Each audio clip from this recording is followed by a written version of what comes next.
आत्ताच राजस्थानमध्ये माझं आगमन झालं आणि विमानातनं उतरतानाच भ्रमणध्वनीवरनं निडर धडाडीचे महाराष्ट्राचे नेते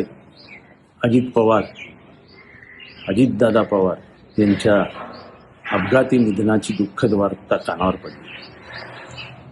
एका शब्दात त्यांचं वर्णन करायचं असेल तर निडर। कुठलाही निर्णय मनाशी घेतल्यानंतर परिणामांची चिंता न करता त्याची अंमलबजावणी करणं ही त्यांची हातोटी होती। त्यांचं चालणं, त्यांचं वागणं हे राजकारणातल्या जी एक अशी बनलेली जी काही मोल्ड असतो त्याच्या बाहेरचा अजित पवार हे पारंपरिक पद्धतींवर फार विचार करत नसत। मी 1990 सालापासून त्यांच्याबरोबर आहे। अर्थात मधला काही काळ जी परिस्थिती होती त्याच्यात आम्ही गेलो, पण तरी आपलेपणा कधी हरवला नाही। मला वाटतं की आज महाराष्ट्राने एक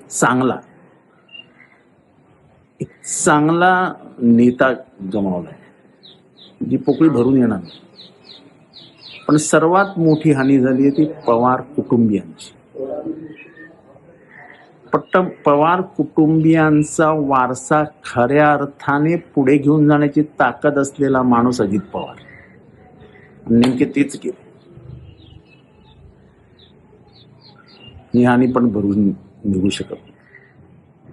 या दुःखद प्रसंगी पवार कुटुंबियांना हे दुःख सहन करण्याची ताकद मिळो, याच्यापेक्षा आपण काय बोलू शकतो।